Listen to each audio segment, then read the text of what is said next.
ዜና የመከላከያ ሚኒስትሩ በተደጋጋሚ በተሰነዘረባቸው ጥቃት ህይወታቸው ማለፉን በኢሳት የመንግስት የመገናኛ ብዙሃን እንዲሁም ደግሞ ባለስልጣናትና የመንግስት ቃል አቀባዮች በኢሳት እየተናገሩ ይገኛሉ።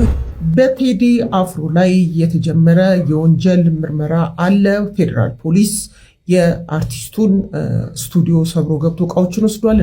10 የአሜሪካ ከፍተኛ ሳይንቲስቶች ተገድለዋል ወይ ጠፍተዋል።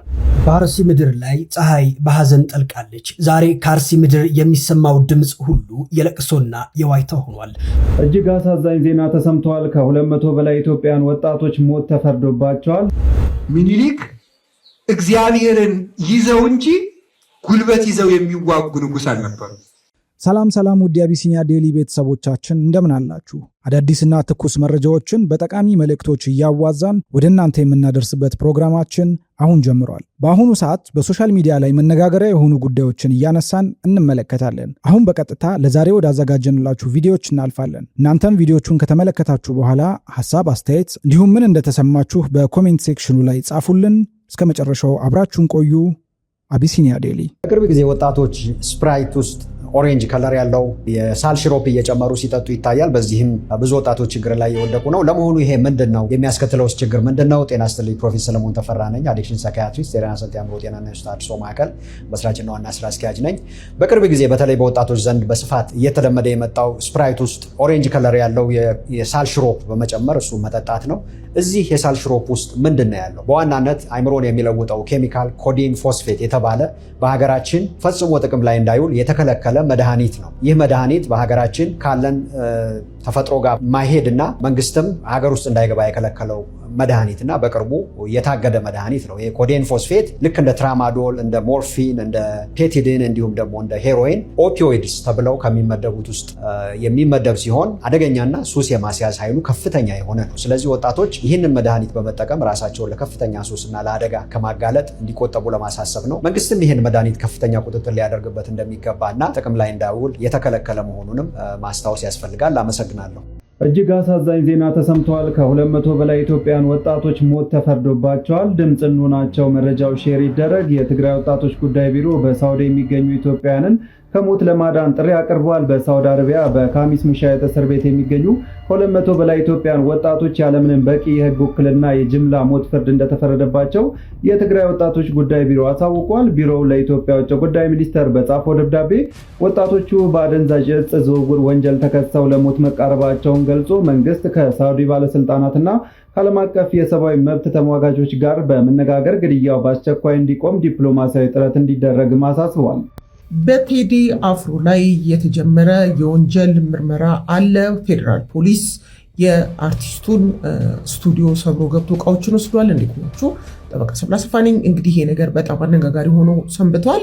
ከዚህ ጋር በተገናኘ የፌደራል ፖሊስ የወንጀል ምርመራ ጠቅላይ መምሪያ እንግዲህ በዚህ ረገድ ምላሹን ሰጥቷል። ምንም አይነት ጥቆማ በቴዲ አፍሮ ላይ አለመቅረቡንና ፌደራል ፖሊስ በአርቲስቱ ላይ እያካሄደ ያለው ምንም አይነት የወንጀል ምርመራ አለመኖሩን ገልጸዋል። ከዚህም ባሻገር ፌደራል ፖሊስ በአርቲስቱ ስቱዲዮ ውስጥ ገብቶ ሰብሮ ገብቶ ያደረገው ምንም አይነት ብርበራና ፍተሻና እቃ መውሰድ አለመኖሩን እንዲሁም ደግሞ የፌደራል ፖሊስ ባህሪ ስብዕና እንደነኚህ አይነት ነገሮችን ማድረግን በፍጹም ሊፈጸም እንደማይችል አመልክተዋል ማለት ነው። እንግዲህ እንደሚታወቀው በዚህ ላይ አርቲስቱም በማናጀሩ በኩል ምንም የሰጠው መግለጫ የለም። የፌደራል ፖሊስ በዚህ መልኩ ነው ምላሽ የሰጠው። በአርሲ ምድር ላይ ፀሐይ በሐዘን ጠልቃለች። ዛሬ ከአርሲ ምድር የሚሰማው ድምፅ ሁሉ የለቅሶና የዋይታ ሆኗል። ሁላችሁም ለወገኖቻችን ነፍስ ይማር በሉ። ይህንን ዜና ለዓለም አሰሙ። ለንጹሐን ወገኖቻችን ሁላችሁም ድምፅ ነው። የቤተ ክርስቲያን ደወሎች ለጸሎት ሳይሆን ለለቅሶ መደወያቸው ሰዓት የደረሰ ይመስላል። ንጹሐን በገዛ ቤታቸው በገዛ ቀያቸውና በቅዱሱ በእግዚአብሔር ደጅ ላይ የታረዱበት ያ አስከፊ ድርጊት ሁሉም ማውገዝ አለበት። አቤት የሚል ጠፍቶ ደራሽ ሳይመጣላቸው በጨለማ የመጡ ገዳዮች የንጹሐንን አንገት ሲቀሉ አመሹ። በምስራቅ አርሲ ሽርካ ወረዳ የታየው ሰይጣናዊ ድርጊት የሰው ልጅ አእምሮ ሊሸከመው ከሚችለው በላይ ነው። ካህናት በመስቀላቸው ፊት ደማቸው እንደ ውሃ ፈሰሰ። ዛሬ ስለ ፖለቲካ አናወራም። ዛሬ ስለ ጥቅማ ጥቅም አንናገርም። ዛሬ የምናወራው ስለረገፈው የሰው ልጅ ህይወት ነው።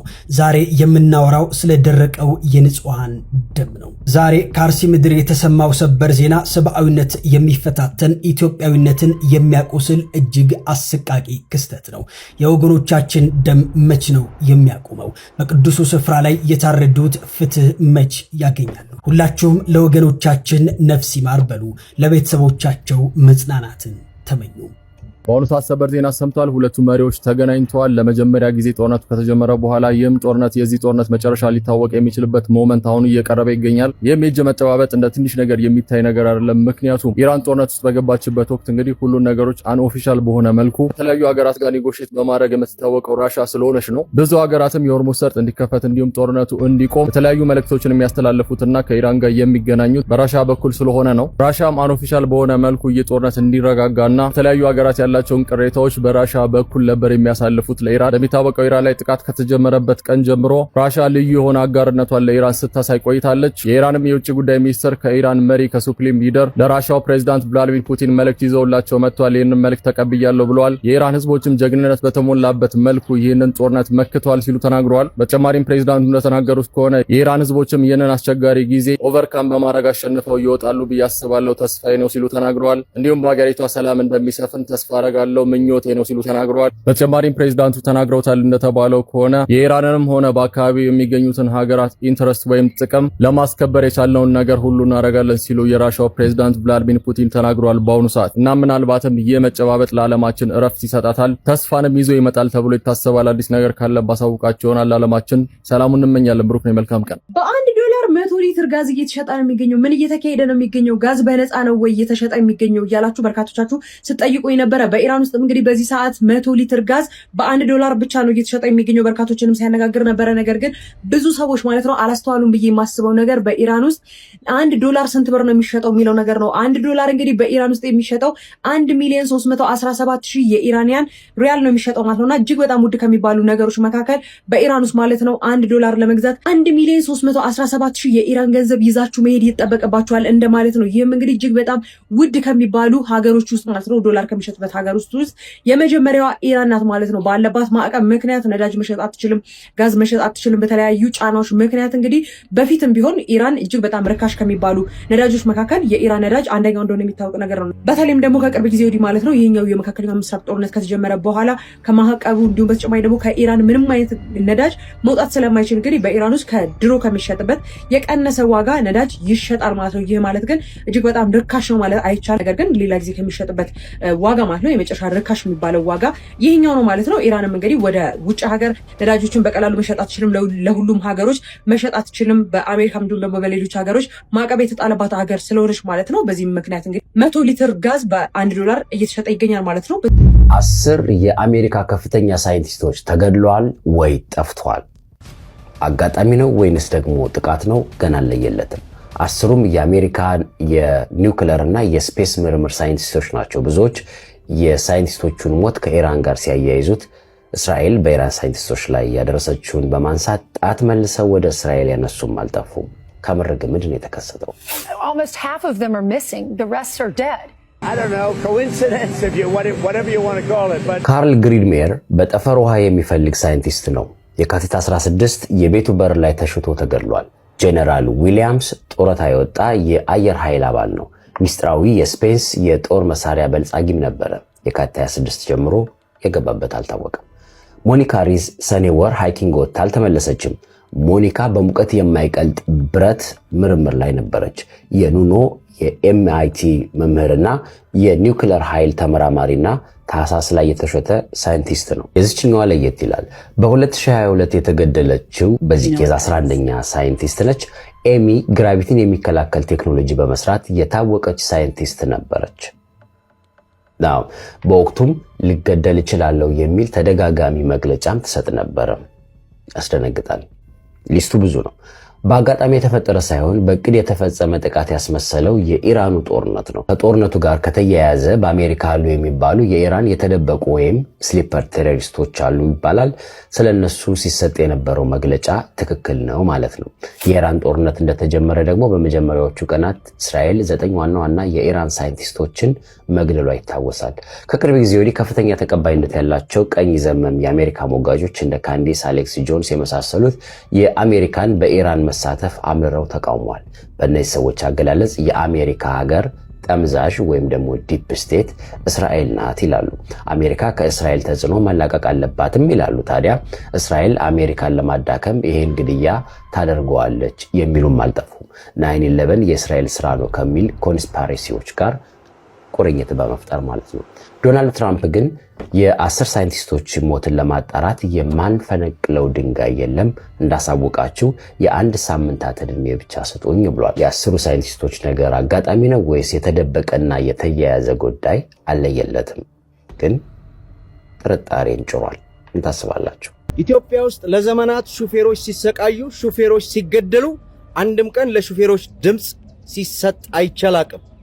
የአፋር ክልል ፖሊስ ማታ ምሽት ላይ ሰኞ ዕለት በሞተው ወንድማችን ምክንያት በመግለጫ ላይ ያስቀምጧል። በተለያዩ አካባቢዎች በተለያዩ ጊዜያት ሹፌሮች ሲገደሉ፣ ሹፌሮች ሲሰቃዩ መግለጫ አይተናናውቅም። እንደ አንድ ኢትዮጵያዊ የአፋር ክልል መንግስትን በጣም ላመሰግን እወዳለሁኝ። ምክንያቱም ሹፌሮች ማለት የሀገሪቱ የጀርባ አጥንት ናቸው። ያለ ሹፌሮች ምንም ነን። በነገራችን ላይ የትኛውም አካባቢ ላይ እያንዳንዱ መሰረታዊ ልማት እንቅስቃሴዎች የሚካሄዱት በሹፌሮች ነው። ውድ ህይወታቸውን እየገበሩ በየቦታው በየሜዳው እየወደቁ እኛን ዛሬ ያቆሙን ማለት ነው። ስለዚህ አሁንም ቢሆን ያንን ገዳይ አስቁመው ከዘረፉ በኋላ የገደሉት ግለሰቦች በህግ ቁጥጥር ስር ውለው ማየት እንፈልጋለን። ያኔ ነው ሰላም የምናገኘው። ምክንያቱም ለወንድማችን አይደለም ወደፊት ለሚፈጸመው ለሹፌሮች ግፍና ስቃይ፣ ሰቆቃ፣ ሞት ማለት ነው። ለዛ ኃላፊነት እንደዚህ ሲወሰድ እጅግ በጣም ደስ ይላል። ኢትዮጵያዊነት ማለት ይህ ነው። ይህ ሁኔታ ሊበረታታ ይገባል። አሁን ድረስ ቃሉ ቦቴክስን የማያውቀው ሰው የለም። ኢንተርናሽናል ነው፣ በዓለም ደረጃ ነው የታወቀው። እጅግ በጣም ብዙ ቪዲዮዎቹ ቫይራሎች ወጥተዋል። በጣም ነው ያኮራ። እንደ ኢትዮጵያ እንግዲህ ወጣት እጅግ በጣም አፕሪሺየት ሊደረግ የሚገባ ወጣት ነው። ብዙም ሶሻል ሚዲያ የሚጠቀሙ ሰዎች አፕሪሺየት እያደረጉ ነው። የሱን ስራዎች የተከተሉ ይገኛል። ግን በአሁኑ ወቅት እጅግ በጣም አሳሳቢ የሆኑ ነገሮችን እየተመለከትን እንገኛለን። ኮፒ ሊንክ እና ሼር አድርጉ። የሱን ስራዎችን በዓለም አቀፍ ደረጃ የሚታወቁ የራሳቸውን ፋሽን እና ብራንድ ፕሮሞት የሚያደርጉ ሰዎች የሱን ስራ ኮፒ ያደረጉት ነው። በዚህ መልኩ እንደምትመለከቱት ለምን የሱን ስራዎች ኮፒ ያደረጉት እያልኩኝ አይደለም። ነገር ግን ለሱ እውቅና እየሰጡት አይደለም፣ እሱን ሜንሽን እያደረጉት አይደለም፣ የሱ ስራ እንደሆነ እያሳወቁ አይደለም። ለዓለም እንደራሳቸው ስራ አድርገው ነው ይሄንን ቪዲዮ እየሰሩ ያሉት እንደምትመለከቱት። ብዙ ሰዎችም ቅሬታቸውን እያሰሙ ይገኛሉ። እንደምትመለከቱት ለልጁ ስራውን ተውለት፣ ልጁ ሻይን ያርግ ወይም ልጁ ወደ ብርሃን ይውጣበት፣ የሱ ስራ ስለሆነ ለሱ አፕሪሺዬሽን መስጠት አለባችሁ የሚሉ ኮሜንቶች እንግዲህ በዚህ ቪዲዮ ላይ ኮሜንት እየተደረጉ ይገኛሉ። እንደምትመለከቱት ነው ኢትዮጵያዎችም እየተሳተፉ ይገኛሉ። የሱን ፎቶ በዛ ላይ ፖስት እያደረጉ ይገኛሉ። ስራው የሱ እንደሆነ እያሳወቁ ነው ለዓለም። ይህንን አጠንክረን መቀጠል አለብን። በእያንዳንዱ ቪዲዮዎች ላይ እንደዚህ አይነት ፎቶዎች ፖስት በማድረግና ለሱ እውቅና እንዲሰጡ በመገፋፈት ስራችንን መስራት አለብን ብዬ አስባለሁ። እሱ የራሱን ስራ ይስራ፣ ጠንክሮ ይስራ። እኛም እንደዚህ የሱን ስራዎች በሚሰርቁ ሰዎች ቪዲዮዎች ላይ እየገባን ላይክ ከማድረጋችን በፊት ኮመንት ላይ እናስቀምጥ፣ እውቅና ለሀገራችን ልጅ እንስጥ። በነገራችን ላይ እንደዚህ እየተደረጉ ነው። ጤፍን ጨምሮ ብዙ የኢትዮጵያኖች ምርት የሆኑ ነገሮች በዓለም አቀፍ ደረጃ ኢትዮጵያ እውቅና እንዳይሰጣትና እውቅናውን ቀድሞ በመውሰድ እንደዚህ አይነት ስራዎች ይሰራሉ። የዚህ ድንቅ ስራ ባለቤት ማን እንደሆነ ለዓለም ማስተዋወቅ አለብን። ቃሉ ቦቴክስ ይባላል። ኢትዮጵያዊ ነው፣ ክሬቲቭ ነው። ይህንን ስራ ኢትዮጵያ ውስጥ ሆኖ ራሱ ካገኛቸው ነገር በመፍጠር ለዓለም ያስተዋወቀው የኢትዮጵያዊ ታዳጊ እንደሆነ ለዓለም ማስተዋወቅ አለብን። በተጨማሪም እንደዚህ አይነት የፋሽን ሰዎች ለዚህ ህፃን ልጅና ታዳጊ ልጅ የሚገባውን እውቅና ሳይሰጡ የራሳቸው አስመስሎ የሚሰሩ ሰዎችን መከላከል አለብን። በዛ ውስጥ ደግሞ ይህ ኢትዮጵያዊ ልጅ አውትሻይን እንዲያደርግ ማድረግ አለብን ብዬ አስባለሁ። ለሱ እውቅና ያልሰጡ እንደዚህ አይነት ስራዎች ስንመለከት ኮመንት ላይ በመግባት የዚህ ስራ ባለቤት ማን እንደሆነ ለዓለም ማሳወቅ አለብን። ብሩክ ነኝ። ቃሉ ቦቴክስን በርታ ማለት ፈልጋለሁ። በተጨማሪም እንግዲህ እኛም ስራችንን እንወጣ። ኮፒ ሊንክ እና ሼር አድርጉ። ብሩክ ነኝ። ሰበር ዜና የመከላከያ ሚኒስትሩ በተደጋጋሚ በተሰነዘረባቸው ጥቃት ህይወታቸው ማለፉን በኢሳት የመንግስት የመገናኛ ብዙሃን እንዲሁም ደግሞ ባለስልጣናትና የመንግስት ቃል አቀባዮች በኢሳት እየተናገሩ ይገኛሉ። የማሊ መከላከያ ሚኒስትር ጀነራል የሆኑት ሳዲዮ ካማራ እንግዲህ በትላንትናው ዕለት በቤታቸው እንዲሁም በአጠቃላይ በተለያዩ በሀገሪቱ ትልልቅ የሚባሉ ወታደራዊ ካምፖችና ተቋማት ላይ በተደረገ ጥቃት ህይወታቸው ማለፉ ነው በኢሳት እየተነገረ የሚገኘው። ጀነራሉም እንግዲህ በትላንትናው ዕለት በቤታቸው ላይ በተደጋጋሚ በተሰነዘረ ጥቃት ህይወታቸው ማለፉን ነው የመንግስት የመገናኛ ብዙሃንን ጨምሮ ባለስልጣናቱ እየተናገሩ እየተናገሩ የሚገኙት። ይህንን ጥቃት ፈጽመዋል የተባሉትም አልቃይዳን ጨምሮ ተዋሪግ የተባለው በሀገሪቱ ውስጥ የሚገኝ አማጺ ቡድን እንግዲህ በተከታታይ እንዲሁም ደግሞ በቅንጅት በፈጸሙት ትልልቅ የሚባል ጥቃትም በሀገሪቱ ውስጥ ከፍተኛ የሆነ መደናገጥ እንዲሁም ደግሞ በመንግስት ላይም ጭንቀትን ፈጥሮ እንደነበረ ጭምር ነው አልጀዚራን ጨምሮ ትልልቅ የሚባሉ የዜና ወኪሎች በሰዓት እየዘገቡ የሚገኙት። እንደሚታወቀውም የማሊ መከላከያ ሚኒስትር ጀነራል የሆኑት ሳዲዮም እንግዲህ ከዚህ ቀደም በ2012 እንዲሁም ደግሞ በ2013 በሀገሪቱ ላይ ተደርጎ በነበረው ትልቅ የተባለው የመፈንቅለ መንግስት ላይ እንግዲህ ትልቅ የሆነ አስተዋጽኦ የነበራቸው እንዲሁም ደግሞ በቀጣይ የማሊ ፕሬዚዳንት ጭምር ይሆናሉ ተብሎ የሚጠበቁ ሰው እንደነበሩ ጭምር ነው መረጃዎች እየወጡ የሚገኙት። እነዚህ አማጺያ እንዲሁም ደግሞ አልቃይዳን ጨምሮ በሀገሪቱ ላይ እንግዲህ ከቀዳሚ ጀምሮ ትልልቅ የሚባሉ ጥቃቶችን በሀገሪቱ ላይ እየፈጸሙ መሆኑ እንግዲህ የተለያዩ መረጃዎች እየተዘዋወሩ ይገኛሉ። በዚህ ጉዳይ ላይ አዳዲስ መረጃዎችን የማገኝ ከሆነ አጋራችኋለሁ። ይህንን ቪዲዮ ለጠበቃ ሰብለ አሰፋና ለሚመለከታቸው የህግ አካላት በሙሉ እንድታደርሱልኝ እጠይቃችኋለሁ። እጅግ ወደ አደገኛ ሁኔታ እየተሸጋገረ ያለው የደቦ ፍርድ አሁን ደግሞ ከህግም በላይ እየሆነ ነው። አንዳንድ የህግ አስከባሪ አካላትም ህገወጥ በሆነ መልኩ እንግዲህ ህግን ለማስከበር ሲሞክሩ ይታያሉ። ይሄ የምትመለከቱት ግለሰብ አርማጮህ ተብሎ በሚጠራው አካባቢ እንግዲህ በግ ሰርቆ ማለት ነው አርዶ ሊበላ ሲሞክር በህግ አካላትና በማህበረሰቡ በቁጥጥር ስር ይውላል። እዚህ ጋር ነው እንግዲህ እጅግ ይሄ ግለሰብ ከሰራው ወንጀል በላይ የሆነ ወንጀል ማህበረሰቡና የህግ አካላት ከአንድ ላይ በመተባበር እዚህ ግለሰብ ላይ የፈጸሙበት። እንደምትመለከቱት እንግዲህ በአፉ ጥሬ ስጋ አስነክሰው ያረደውን ስጋና ቆዳ አሸክመው በከተማ ውስጥ ሲያዞሩት እንደነበረ ነው ቤተሰቦች እኔ እንዳለኝ መረጃ ከሆነ መስማት የቻልኩት። ህግ ቤተሰቦቼ ወንጀለኛን በወንጀለኛ መቅጫ ህግ መሰረት ይቀጣል እንጂ በጭራሽ ዜጎችን አይበቀልም። በዚህ ሰዓት ግን የደቦ ፍርድ የሚባለው ነገር እጅግ በጣም ብዙ ሰዎችን ሰብአዊ መብታቸው እንዲጣሱ እያደረገ ነው። የህግ አካላት ደግሞ ይህን ነገር እየተመለከቱ ዝም ብለዋል። መልካም ጊዜ። ኢትዮጵያ ድፍድፍ ነዳጅ አላት። የተፈጥሮ ጋዝስ ስቲኛ በደንብ እንድንረዳው ድፍድፍ ነዳጅ ምንድነው? ናቹራል ጋዝ ምንድነው? ለምንስ ይጠቅማሉ ከሚለውን ጀምርና ወደ ጉዳያችን እንሄዳለን። ክሩድ ኦይል ወይም ድፍድፍ ነዳጅ የምንለው እንስሳት ከሞቱ በኋላ ለረጅም ዓመታት የሚብላላ ከነሱ የሚወጣ ሃይድሮካርቦኖች ስብስብ ነው። የሚጠቅመው በዋነኝነት ለምሳሌ ለመኪናዎች፣ ለአውሮፕላን ነዳጅነት ፕሮሰስ ከተደረገ በኋላ ይጠቅማል። ከዛ በተጨማሪ ግን የምንጠቀምበትን የውሃ ማሸጊያ ጨምሮ ኦልሞስት ሁሉም ለሚባሉ የፕላስቲክ ምርቶች እንደ ግብዓት የሚያገለግል ነው። ከዛም በተጨማሪ በኮንስትራክሽን አስፋልት ለመስራት ይጠቅማል። እንዲሁም የተለያዩ የኮዝሞቲክስ ፕሮዳክቶች ላይ የምንጠቀመው ግብአት ነው። ናቹራል ጋዝ ወይም የተፈጥሮ ጋዝ የምንለው ደግሞ ይሄ በውስጡ በዋነኝነት የሚይዘው ሜቴን የሚባለውን ንጥረ ነገር ነው። ለኃይል ማመንጫነት ከሶላር እና ከንፋስ የተሻለ አማራጭ ነው የሚባለው። ከዛ በተጨማሪ ለትላልቅ ፋብሪካዎች በተለይ ደግሞ መስታወትና ብረትን ለሚያመርቱ ፋብሪካዎች ትልቅ የሆነ ግብአት ነው።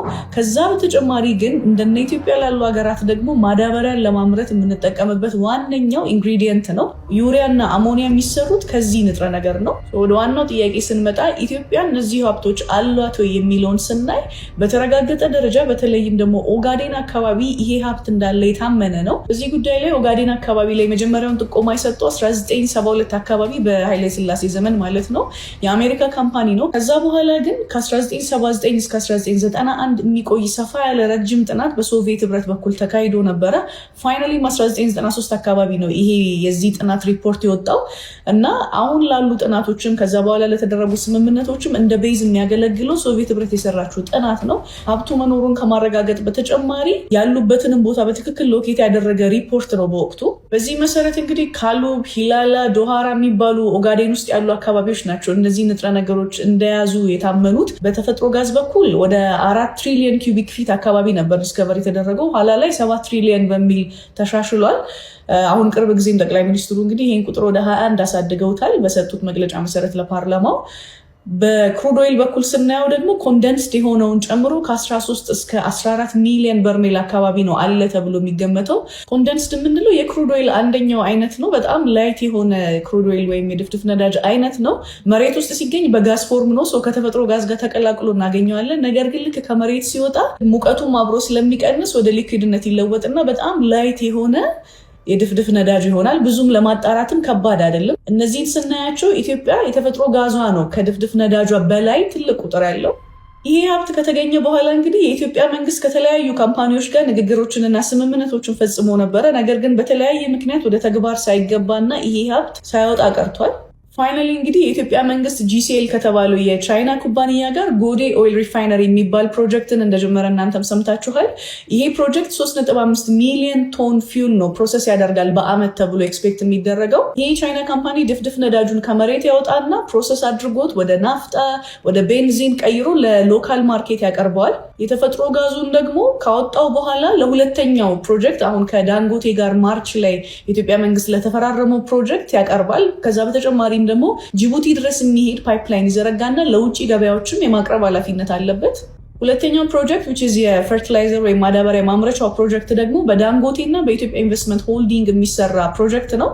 ይሄኛውን 40%ን የኢትዮጵያ ኢንቨስትመንት ሆልዲንግ 60%ን ደግሞ ዳንጎቴ ይዘውት ነው ወደ ስራ የሚገቡት። በዚህም በአመት እንግዲህ እስከ 3 ሚሊዮን ቶን የሚሆን ማዳበሪያ ለማምረት ነው በእቅድ ደረጃ የተያዘው። እነዚህ ፕሮጀክቶች አልቀው በሙሉ አቅም ወደ ስራ ሲገቡ ለምሳሌ ነዳጅ ማጣሪያውን ስናይ በቀን እስከ 70,000 በርሜል ድረስ ፕሮዲዩስ ያደርጋል ተብሎ ነው የሚገመተው።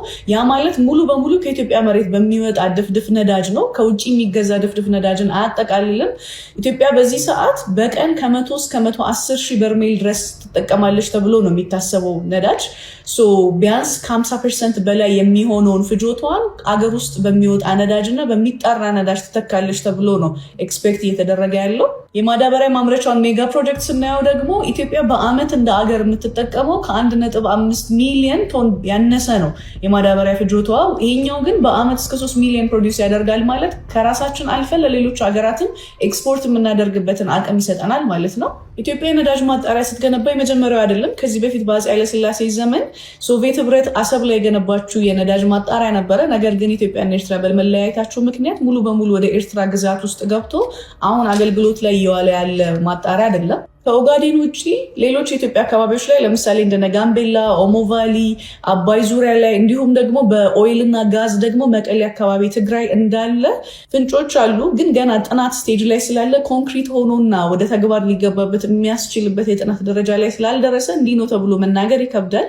ነገር ግን ወደፊት እነዚህ ጥናቶች ካለቁ በኋላ ደግሞ ተጨማሪ ሀብት የሚኖር ከሆነ አብረን የምናየው ነው የሚሆነው። አዎንታ በርሲሳና ሃኒ ባጀር የሚባለው እንስሳ ምን እንደሚያመሳሰላችሁ ታውቃላችሁ? አዎንታ በርሲሳ ፕሮፋይል ፒክቸሩ የዚህ እንስሳ ነው፣ የሃኒ ባጀር የሚባለው እንስሳ እና ያንንም ዝም ብሎ አይደለም ያደረገው፣ በጣም ከራሱ ጋር ስለሚመሳሰል ነው እንስሳ። ሃኒ ባጀር በተፈጥሮ በጣም ትንሽ ነው፣ ሜቢ ትልቅ ድመት ምናምን ቢያክል ነው።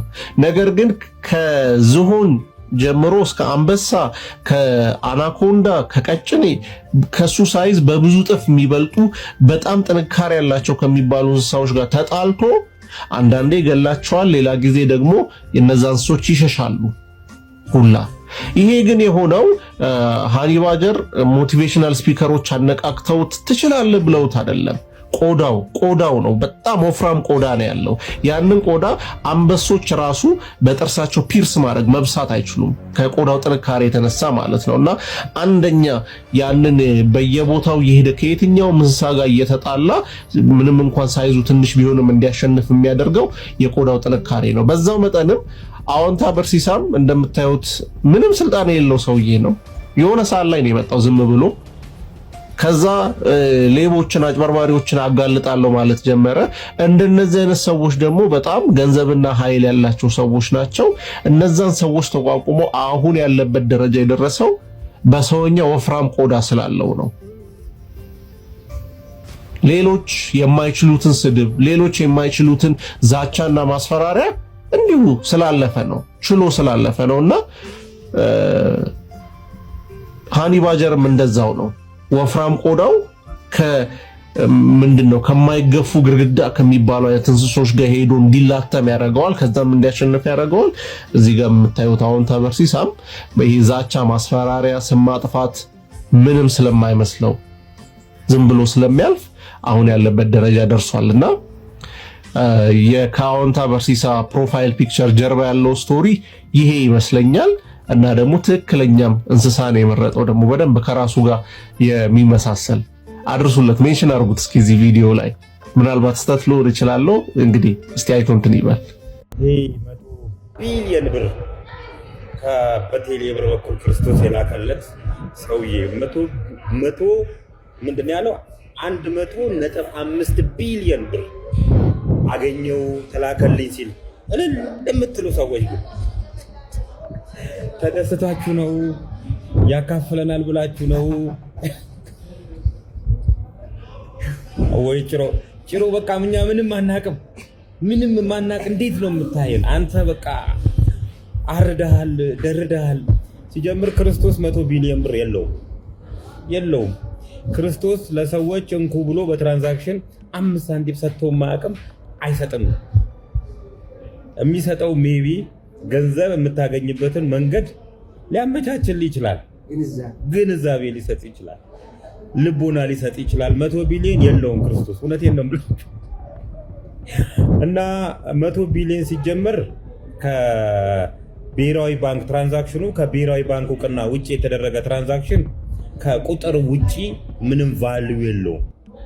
በብሔራዊ ባንክ በኩል ከሆነ ትራንዛክሽኑ የተደረገው አያሳልፈውም 100 ቢሊዮን። እና በረዳ አድርጉት ባካችሁ፣ አረ በረዳ አድርጉልን። 100 ቢሊዮን አሁን 100 ቢሊዮን ተሰጠው፣ ይሄ መኒ ሚራክል ነው ብሎ እዚህ የሚጮህ ሐሰተኛ ነብይ ያድነኛል፣ ከክርስቶስ ያስታርቀኛል፣ ጥሩ ነገር ያድርግልኛል ብላችሁ እልል የምትሉና የምታምኑ ሰዎች ግን ይብላኝላል ለእናንተ። ምኒልክ እግዚአብሔርን ይዘው እንጂ ጉልበት ይዘው የሚዋጉ ንጉሥ አልነበሩ። እግዚአብሔር በጉልበታቸው አይመኩም ማለት አይመኩም። እንደገና ደግሞ ምን ያደርጉ ነበረ? አፄ ምኒልክ የሚኖሩት ለህዝብ እንጂ ለራሳቸው አልነበረም። አንድ ቀን እንዲያውም እንዴ ጃንሆይ ሰው ሁሉ መሬት አለው፣ ባላባቱ መሬት አለው፣ እሱ እንዴት ቢያንስ አንድ ጋሻ መሬት አይዙትም? ኪዳነ ምሕረትን ይወዷታል። ኪዳነ ምሕረት አንተ መላው ኢትዮጵያ ለማን ሆነና ነው ለኔ ቁራሽ መሬት የሚቆረስልኝ? ኢትዮጵያ የኔ መሬት አይደለች፣ ለኔ ለብቻዬ መሬት አይኖረኝም።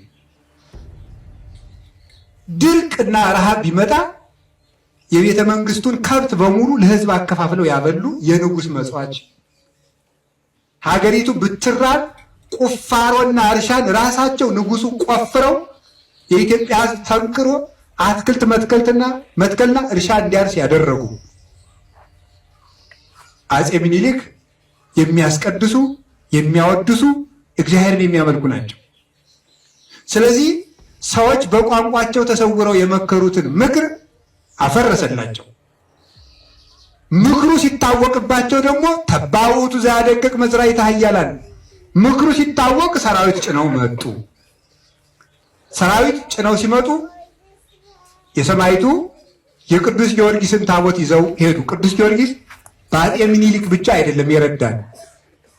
በአፄ ዘርዓ ያዕቆብ ዘመንም ሱዳናውያን ኢትዮጵያን በተዋጉ ጊዜ በነጭ ፈረሰኛ ወታደር አምሳል ሲዋጋ የነበረ ቅዱስ ጊዮርጊስ ነው። ቅዱስ መርቆሬዎስ በባስልዮስ ዘቂሳርያ ጊዜ ነገስታትን ወግቶ ቤተክርስቲያን ቀን እንዳወጣ ቅዱስ መርቆሬዎስ ሰማዕት ከሆነ በኋላ ማለት ነው። ሰማዕት ከሆነ በኋላ ባስልዮስና ጎርጎሪዎስ ሄደው ቤተክርስቲያንን የሚበጠብጠውን ኡሊያኖስ የሚባለውን ንጉሥ አንተ ሰው ባክህ ክርስቲያኖችን ረፍት አልሰጥም አትበል ብለው ሲመክሩት ጠራቢውን የጥላችሁ መጣችሁ። የጠራቢውን ልጅ ክርስቶስን ማለት ነው። ለአንተ የሬሳ ሳጥን እንዲጠር በቤት ጥለሉ መተናል። ቆይ ስመለስ ዋጋችሁን እሰጣችኋለሁ ሲላቸው አንተ በሰላም ከተመለስ ጌታ ኢየሱስ ክርስቶስ ሰው እንዳልሆነ ቆጥራለሁ። በጦርነት ሲመለስ ሰራዊቱን አደራቸው ከፋርስ ንጉሥ ጋር ሲገጥም አቧራ እያጤሰ ቅዱስ መርቆሬዎስ በወታደር አምሳል መጥቶ በአካለ ነፍስ ማለት ነው መጥቶ ንጉሱን ብቻው ሲወጋው ያ ሁሉ ሰራዊት ተበተነ። በረድይ ጦር ነው የወጋው።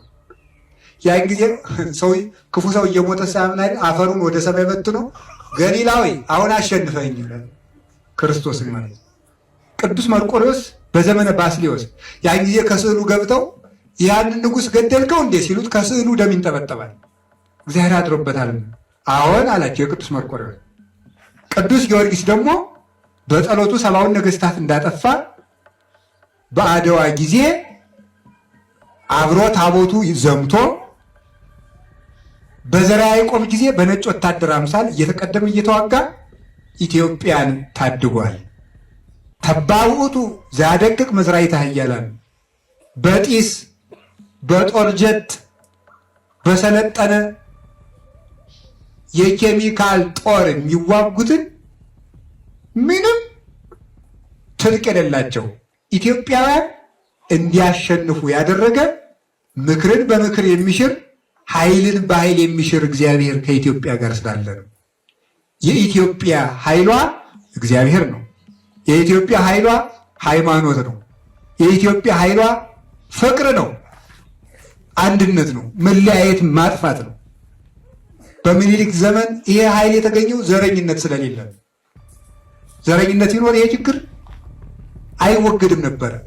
እንግዲህ ውድ የአቢሲኒያ ዴሊ ተመልካቾቻችን ለዛሬ ያዘጋጀንላችሁ አዳዲስና ትኩስ መረጃዎች እንዲሁም ጠቃሚ መልእክቶችን የያዙ የተለያዩ ቪዲዮዎች እነዚህን ይመስሉ ነበር። እናንተም እንግዲህ ስለ ቪዲዮዎቹ ያሏችሁን ሐሳብ፣ አስተያየት እንዲሁም የተሰማችሁን በኮሜንት ሴክሽኑ ላይ ጻፉልን። በቀጣይ ምርጥ ቪዲዮ እስክንመለስ ቸር ቆዩን።